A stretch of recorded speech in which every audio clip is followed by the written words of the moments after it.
Pemirsa, kembali bersama Desri Rizkyani dalam program berita hari ini.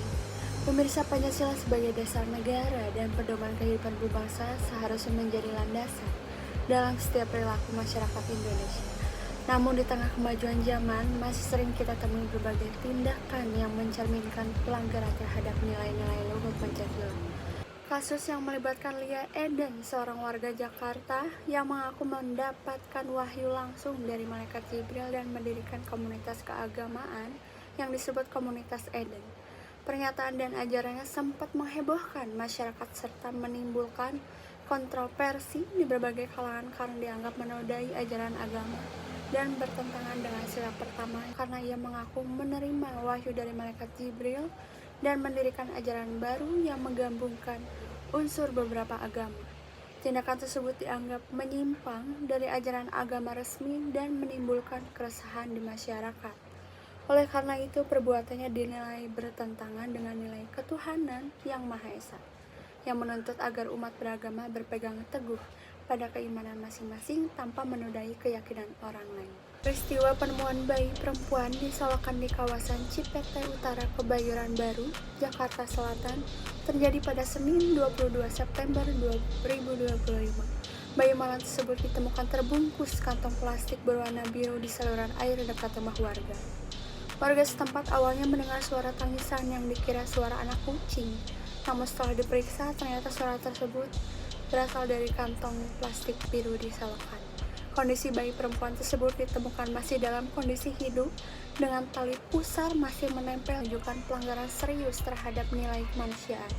Bayi yang baru lahir seharusnya mendapat kasih sayang, perlindungan dan perawatan, bukan justru dibuang di tempat yang membahayakan nyawanya. Seperti ini bertentangan langsung dengan nilai sila kedua Pancasila karena tidak mencerminkan sikap adil, berperi kemanusiaan dan penuh kasih terhadap sesama.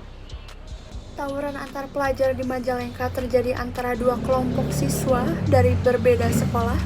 Peristiwa ini berlangsung di area publik dan menyebabkan kericuhan, luka-luka pada beberapa siswa, serta mengganggu ketertiban umum.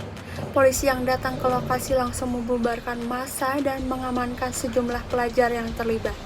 Tindakan tersebut menunjukkan perilaku kekerasan dan permusuhan yang tidak seharusnya dilakukan oleh pelajar yang justru diharapkan menjadi generasi penerus bangsa yang berilmu, santun, dan berakhlak.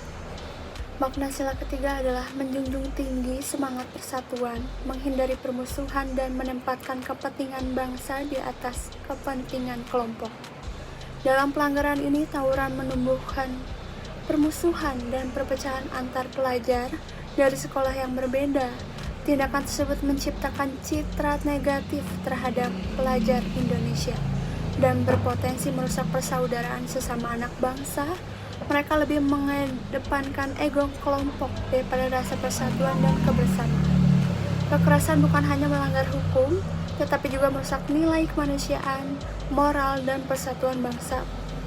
Pelajar seharusnya menjadi teladan dalam menjunjung tinggi nilai-nilai Pancasila. Dirawat guru SMA Negeri 58 Jakarta dimutasi gara-gara larang siswa pilih ketua OSIS SMA 58 Jakarta non-muslim.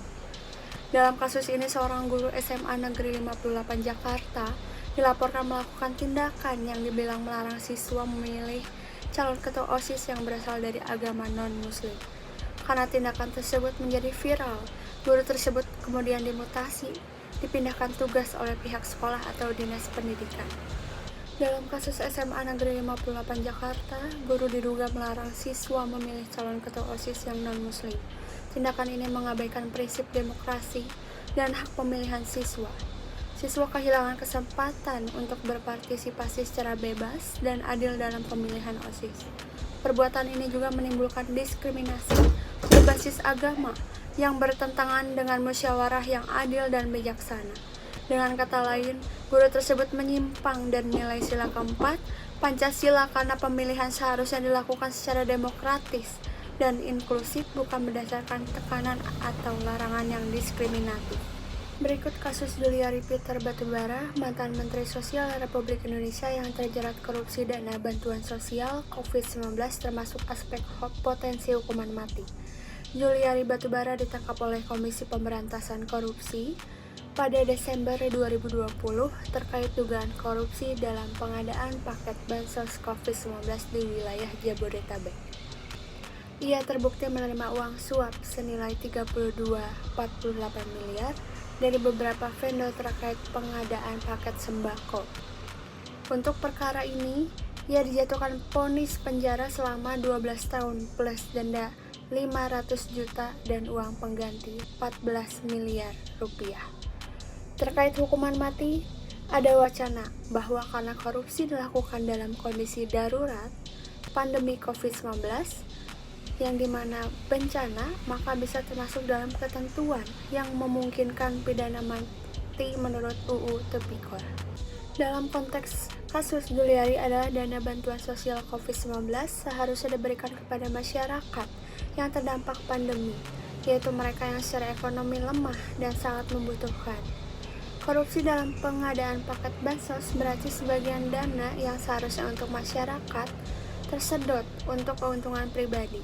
Hal ini mengakibatkan ketidakadilan sosial karena hak warga yang lemah tak terpenuhi secara sepenuhnya. Dengan demikian, tindakan tersebut bertentangan langsung dengan nilai sila kelima karena penyalahgunaan anggaran publik menjauhkan tercapainya keadilan sosial bagi seluruh rakyat Indonesia. Dari berbagai kasus yang telah kami laporkan terlihat jelas bagaimana nilai-nilai Pancasila terkadang masih diuji dalam kehidupan sehari-hari. Setiap peristiwa tersebut menjadi pengingat bagi kita semua akan pentingnya menjunjung tinggi nilai ketuhanan, kemanusiaan, persatuan, demokrasi, dan keadilan sosial. Saya Desri Rizkyani mengucapkan terima kasih dan sampai jumpa di berita berikutnya.